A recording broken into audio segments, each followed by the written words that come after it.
여러분, 지금 세계에서 제일 강한 무기가 뭔지 아세요? 핵무기 아니에요. 반도체도 아니에요. 흙입니다. 진짜로 흙이에요. 중국이 이 흙 수출을 조이니까 포드 공장이 멈췄고 스즈키 생산 라인이 섰고 그 트럼프조차 한 발 물러섰습니다. 근데요, 오늘 영상 끝까지 보시면 이상한 그림 하나가 보이실 거예요. 자원이라곤 없다던 한국이 수심 5,800m 바다 밑에서 조용히 판을 뒤집을 카드를 만지고 있다는 그림이요. 일단 이 흙의 정체부터 볼게요. 히토류, 이름부터 어렵죠? 쉽게 말하면 이거예요. 첨단 산업의 비타민. 비타민이 왜 비타민이냐면 양은 아주 조금 들어가는데 없으면 몸이 안 돌아가잖아요. 히토류가 딱 그래요. 스마트폰, 전기차 모터, 미사일, 전투기. 여기 들어가는 양은 정말 한 줌이에요. 근데 그 한 줌이 빠지면 제품 자체가 안 만들어집니다. 전기차 모터 안에 들어가는 네오디뮴 자석 같은 게 대표적이죠. 이게 없으면 모터가 안 돌아요. 모터가 안 돌면 차가 안 나가요. 그러니까 히토류를 쥔 나라는 사실상 남의 나라 공장 스위치를 쥐고 있는 거예요. 근데 여기서 다들 오해하는 게 하나 있어요. 중국 땅에만 히토류가 있어서 독점한 거 아니야? 아니에요. 히토류 사실 세계 곳곳에 있습니다. 그럼 왜 중국이 시장의 91%를 쥐고 있느냐? 이게 하루아침에 된 게 아니거든요. 30년짜리 국가 전략이었어요. 덩샤오핑이 이런 말을 남겼습니다. 중동에 석유가 있다면 중국에는 히토류가 있다. 이 말이 나온 게 벌써 수십 년 전이에요. 그때부터 중국은 헐값에 히토류를 쏟아냈어요. 환경오염이고 뭐고 그냥 캐서 팔았습니다. 그러니까 다른 나라들은 어떻게 됐겠어요? 저 가격에 우리가 캐서 뭐해? 하고 자기 광산문을 다 닫아버린 거예요. 경쟁자가 다 사라진 다음 중국이 문을 반쯤 닫습니다. 이게 지금 벌어지는 일이에요. 그 결과가 어떤지 볼까요? 중국이 수출 통제 카드를 꺼내자마자 포드 공장이 멈췄어요. 스즈키도 생산에 차질이 생겼고요. 미국 기업 10곳이 수출 통제 명단에 오르고 46곳이 조달 금지 대상이 됐습니다. 방산기업까지 정조준한 거예요.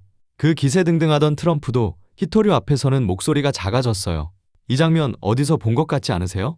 맞아요. 1970년대 석유 파동이에요. 그때 중동이 석유 밸브를 잠그니까 전 세계가 무릎을 꿇었잖아요. 지금은 밸브가 아니라 흙이에요. 잠그는 나라가 중동이 아니라 중국일 뿐이고요. 그러니까 지금 벌어지는 건 무역 분쟁이 아니에요. 21세기판 자원 전쟁입니다. 그럼 당하는 나라들은 뭘 하고 있느냐? 일본이 제일 먼저 움직였어요. 아주 필사적으로요. 우리 돈 3,760억 원을 쏟아부어서 바다 밑을 파기 시작했습니다. 왜 하필 바다냐? 땅 위에 좋은 광산은 이미 중국이 다 선점했거든요.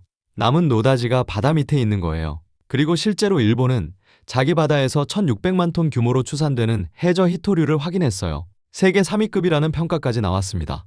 다카이치 정부는 여기서 더 나가서 미국, 유럽이랑 손잡고 공동 비축에 그린란드 채굴까지 추진하고 있어요. 자, 여기까지 보면 이런 생각 드시죠? 일본은 그래도 자기 바다에 있었네. 우리는 뭐가 있는데? 여기서부터가 오늘의 진짜 이야기예요. 한국이 조용히 배 한 척을 띄웠습니다. 이름이 타메3호예요. 한국지질자원연구원의 물리탐사연구선인데 이 배가 향한 곳이 좀 의외입니다. 우리 바다가 아니에요. 서태평양 공해로 나갔어요.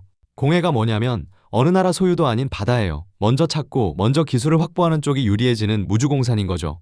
그러니까 한국의 전략은 이런 거예요. 우리 땅에 없으면 주인 없는 바다로 간다. 자원이 없는 나라가 쓸 수 있는 어떻게 보면 유일하면서도 제일 대담한 수예요.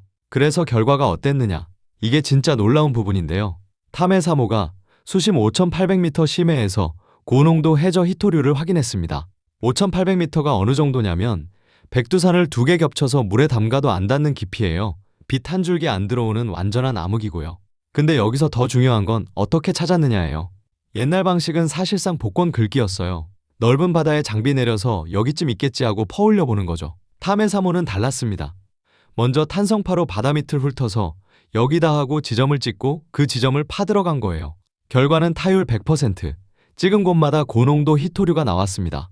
이게 무슨 뜻이냐면 한국이 심해 어디에 히토류가 묻혀 있는지 정확히 짚어내는 눈을 갖게 됐다는 거예요. 자원보다 더 귀한 게 이 눈이에요. 이건 중국도 함부로 못 뺏어가거든요. 근데 한국 카드가 이거 하나가 아니에요. 바다에서 히토류를 찾는 동시에 육지에서는 정반대 방향의 연구가 진행되고 있었습니다. 아예 히토류 없이 자석을 만들면 되잖아. 이게 재료연구원이 만든 MM-바이 자석, 그러니까 망간 비스무트 연구 자석이에요. 히토류가 한 톨도 안 들어가는데 이 계열에서 세계 최고 성능을 찍었습니다. 세계 첫 상용화를 앞두고 있다는 얘기까지 나와요. 이 두 개를 같이 놓고 보세요. 한쪽에서는 심해에서 히토류를 직접 찾고 다른 한쪽에서는 히토류가 필요 없는 기술을 만들고 공급도 뚫고 수요도 줄이고 중국의 목줄을 양쪽에서 동시에 느슨하게 만드는 그림이에요. 자원 없는 나라가 두는 수치고는 꽤 무서운 수 아닌가요? 물론 여기서 냉정해질 필요가 있어요. 찾은 것과 캐는 건 완전히 다른 문제거든요. 일단 심해 채굴 자체가 아직 국제적으로 정리가 안 됐어요. 국제해적기구 ISA에서 채굴 규정을 만들려다 무산됐고, 그린피스 같은 환경단체들은 심해 생태계가 한번 망가지면 회복이 안 된다고 강하게 반대하고 있습니다. 솔직히 이 우려, 근거 없는 얘기가 아니에요.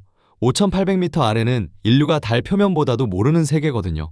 그리고 5,800m에서 경제성 있게 퍼올리는 기술도 아직 갈 길이 남았어요. 그러니까 내일부터 한국이 히토류 강국 이런 얘기가 아닙니다. 다만 확실한 건 판이 열리는 순간 뛰어들 수 있는 몇 안 되는 나라에 한국이 이름을 올렸다는 거예요. 기술 없는 나라는 판이 열려도 구경만 해야 하거든요. 정리해볼게요. 중국은 30년을 준비해서 세계의 목줄을 쥐었어요. 포드가 멈추고 트럼프가 물러선 게 그 증거고요. 일본은 3,760억을 들여 자기 바다를 팠고, 한국은 주인 없는 서태평양 5,800m 아래에서 찍는 곳마다 히토류를 찾아내는 눈을 확보했습니다. 거기에 히토류 없는 자석이라는 카드까지 쥐고 있고요. 처음에 제가 이상한 그림 하나 보일 거라고 했죠. 이게 그 그림이에요. 기름 한 방울 안 나서 평생 자원에 울던 나라가 이번 판에서는 처음으로 당하는 쪽이 아니라 준비된 쪽에 서 있다는 것. 자원전쟁의 역사에서 한국은 늘 관객이었어요. 석유 파동 때도 요소수 대란 때도 우리는 남이 준 밸브만 쳐다봤습니다. 근데 이번엔 좀 다릅니다. 5,800m 아래에서 아주 조용히 처음으로 우리 패를 만들고 있어요. 판을 뒤집는 나라는 자원 많은 나라가 아니라 남들 안 보는 데를 먼저 파는 나라더라고요. 다음에도 이런 뉴스 한 줄 뒤에 숨은 큰 이야기 들고 올게요.